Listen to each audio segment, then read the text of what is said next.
everyone, and welcome to yesterday's General Hospital recap. As always, don't forget to subscribe so you don't miss any of our videos or recaps. If you're like me, you live on the East Coast, which means your show got interrupted yesterday for good reason. Not saying it wasn't, it was for a really good reason, but it was on demand this morning, so I was like, hey, let me do it so the people who maybe don't have on demand or just, they're watching these, get yesterday's video. So let's get right to it. So at the hospital, Amy is on the phone and she says that she has pepper spray because, this is a hospital where people are getting murdered. And I'm like, that probably isn't the worst idea in the world. And Dr. Finn asks her if she knows who took his research. So she says, try Obrecht, and he's like, okay, thanks. Like that wasn't the first person I was going to talk to. Thanks. So Dante reads Julian his rights, and Julian is just so not cooperating, not having this, cannot fathom the idea that he is in custody, kind of. I mean, he's handcuffed to a hospital bed because, stab wound. So Griffin is his doctor, go figure, and he says his surgery was a success and he'll live. Anna comes to see Julian, and Julian is just staring at the handcuffs, and I'm like, I cannot wait for this. We have waited like 2 years for this moment. So Griffin welcomes Dr. Finn back. He asks about his research, and Griffin is concerned about Dr. Finn's health because he can tell how pale and not well he is. So back in Julian's room, Anna is just demolishing him, is pretty much the best way to put it. She says, it's such a waste. Julian is a coward, and the fact that he was able to ruin so many lives is a waste. And Julian almost tries to goad her into killing him or attempting to, and she's like, even if I did, let's say I call your bluff, you would beg me for your life, and also I win by being free. And I was like, yes you do, Anna, you got this, you're not gonna make the same mistake. So she tells him no one is gonna support him, his kids hate him, maybe his sister will, but who knows where she is. I do. So Anna brings Sonny into it, and the whole AJ murder situation. He doesn't want to hear it, and she's like, oh well, if you don't want to hear it, of course I'll stop. No, of course she's gonna keep going. I mean, what girl?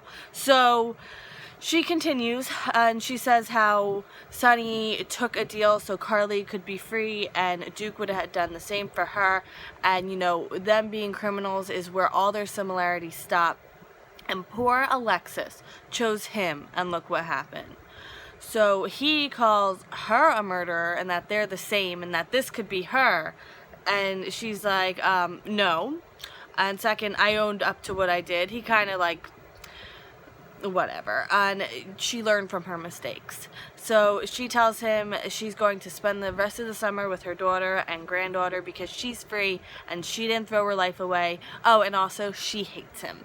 So when she leaves, she leans against the wall and she breaks a little. Obviously, anyone would. It's just, I can't imagine that kind of emotion that must be going through her. I mean, I think we all kind of felt it. So she sits on the floor, and Griffin sits with her and holds her hand. And I was like, oh, I can't right now. So Griffin is going to miss her, but is glad she's giving herself a break in California with her family. And he says she's his touchstone, and she says he's the same to her. And I was like, I can't with them. It's too so Anna acknowledges she's been holding on to vengeance and calling it justice, and she feels like she finally put the lead weight in her chest down, and she feels so much lighter. And he's like, well, you liberated your spirit. And she's like, well, I don't know if I'd go that far, but yeah. So a little, okay, my little entrance here. So maybe it's me being unrealistic and nonsensical, but I'm gonna say it anyway because I feel like we all felt it. Julian kind of had said something he's not gonna go to prison, and I'm like, why? Come on, dude. Isn't it all possible that Duke is alive out there somewhere? I mean, they brought Jake back, And that was pretty, oh, ECAT finally is like, what are you doing? I thought, what? This is not the time you record. So they brought Jake back. Stranger things have happened, and Duke was, like, locked away for 20 years. I mean, come on. I really want to see a Duke, Anna, Griffin family dynamic, and, like, maybe they could do a week of, like, an alternate universe type deal, like they did the 2 days of, like, the live. Do something, like, you know, I don't know, please. I'm begging you, right, ECAT? ECAT, say hi. Come on. Aw. Aw. You kiss the meows out of her. That's how you have to do it with ECAT. Alright, so at the Metro Court, Laura and Lulu are having, I don't even know what meal this is. Is it the morning? I guess it's the morning because, I don't know. So they're having breakfast, and Lulu tells her she's getting the injections because they're gonna go, you know, they're gonna try to have a baby, and Lulu is telling her that they're gonna name the baby after Nikolas, and it's just gonna be so. Blah, blah, blah. And Laura's like, Lulu, Nikolas is alive.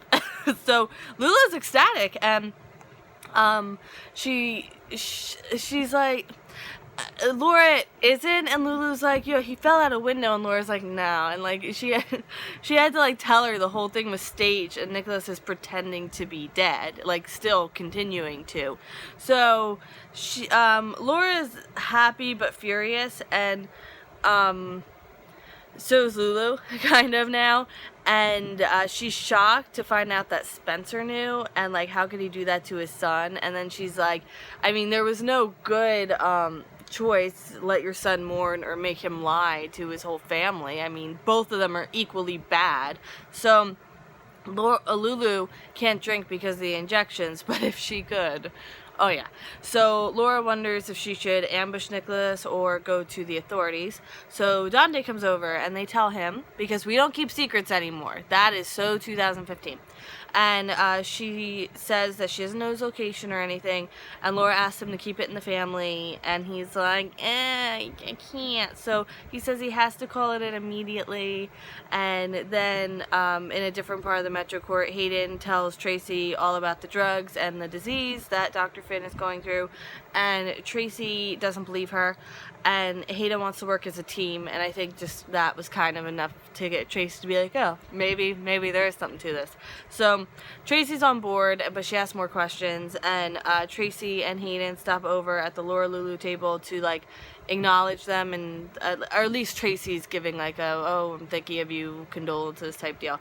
And after they leave, Dante says he's on board to solve this mystery as a family, and to Cassadine Island they go. You can't see ECAT, but she's right here, and she's standing on my knee and she's going, why aren't you petting me?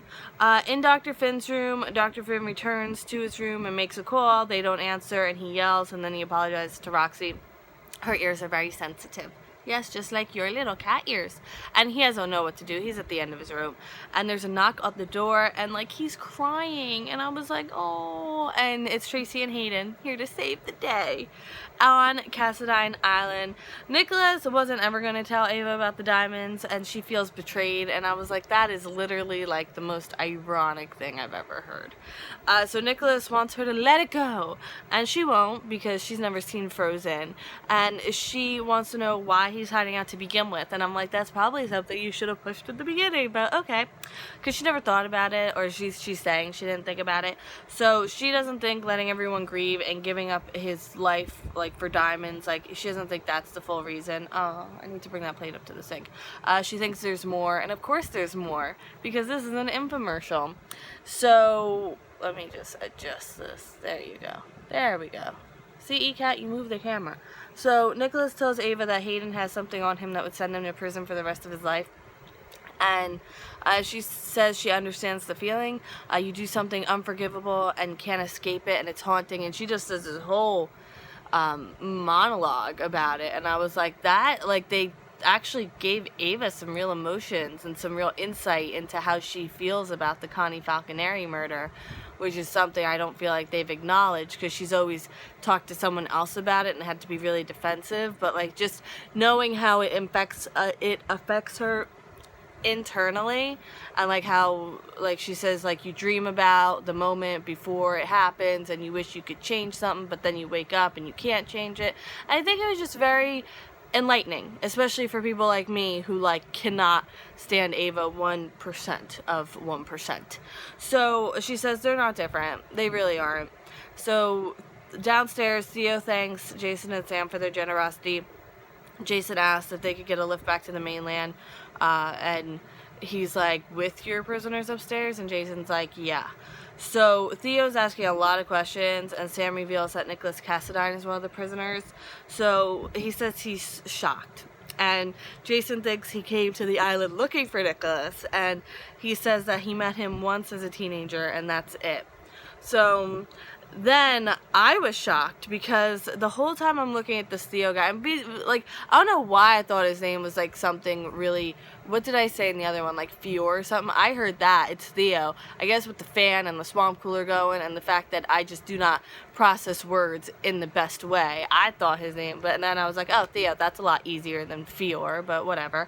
I like that one better. But anyway, so I'm looking at him, I'm like, he looks so familiar, and then I'm like, no. He played Dick Roman in Supernatural season 7. I don't know if anyone watched Supernatural. He also played the DA in The Closer. Not Major Crimes, in The Closer. And I think that's all I've really seen him in. He's done like a million things though. And he also, he did soaps back in the days, I think in the 90s.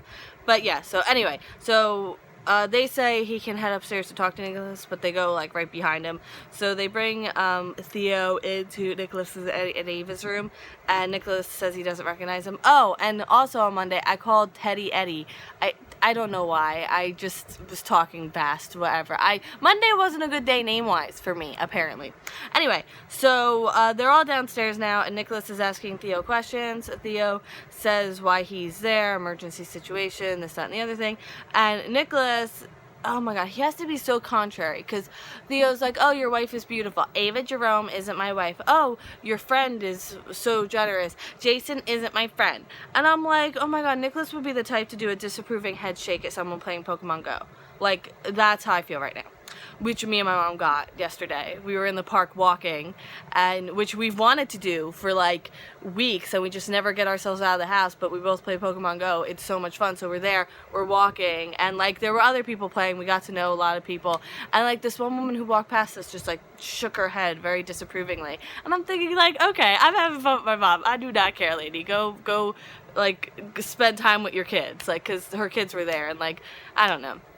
And it's just very, like, don't worry about what I'm doing. Worry about what you're doing. Anyway, sorry. It just bothered me a little bit. Because, like, people are out there having fun and getting to know each other. There's really nothing to be disapproving of. Anyway, end scene. I had to go on my little tangent there. So Amy comes in and asks Julian if he needs anything because he's in her rounds. Like, it's not like she because I'm thinking like, ooh, but no, it's just, you know, it's just her rounds. And she's like, and I have pepper spray, so don't think of doing anything. He's handcuffed to a table and was stabbed and just came out of surgery. What is he gonna do, Amy? Like, come on. Common sense. Griffin tells Anna he's been thinking about Duke, and this is the part that got me crying. And anyway, I'm gonna cry just thinking about it. So he says he's wavered in his life and he's done things that he's not proud of, and she says they've all done things they're not proud of. She has, Duke did as well. It's human, you know, it's just being human. And Griffin asks her, but oh, I can't. Griffin asks her what Duke would think of him if he was here, and she says he would accept him 100% and wouldn't even think about the missed time, and he just want to get to know him. And I was like, alright, waterworks, I can't. Oh, I just hashtag bring Duke back, find a way, come on, General Hospital, I have faith in you. Did Duke die under the other writers? I think so. Maybe the new writers hate new writers. I'll give you $1, thanks. She's gonna come back to Port Charles. Well, it's her home, but also like for him, and it's his home too. And I was like, I can't deal with this right now. Tracy is not happy with Dr. Finn that he held this back from her, and she asks what drug he needs. He says it's illegal, and importing it would be super illegal. And she's like, her and Hayden will bring it in. Like, we are your mules. What do you need? Lulu thanks Dante for helping. He says he's doing this for her, not Nikolas. And he's like, Nikolas is a decent enough guy. I can't imagine why he's throwing his life away. And I was like, attempted murder. Lulu, oh no, I already said that. Laura calls Kevin just to say she's going out of town for a little bit to find Nikolas, and she thanks him for his friendship and support. Jason is worried about Theo, and Theo is like, he like turns the Cassadine book around and is just like looking through it, not trying to be discreet or anything, so go figure. And real fast, by the end of the episode, I was like, okay, so many people in the show have been on Supernatural. So I already told you about Dick Roman, so the one who plays Theo, and then Matt Cohen played young John Winchester for a few seasons, and then Dominic Zambronia was actually in season 1 in the vampire episode playing a vampire. So back in 2005, oh my goodness, you don't even want to know what I was doing in 2005. I was just about to enter high school. So yeah, I was in 8th grade. Don't tell anyone. And this week, I'm announcing what we're voting on. This week, we are going to vote for Hero of the Week, because I think there could be a definite few nominees for different reasons. So I'm interested to see what you think. So keep that in mind over the next 2 days, who you think the Hero of the Week is going to, is in your mind. And I will see you, later today for more General Hospital. And I hope you have a good beginning of the afternoon. Bye.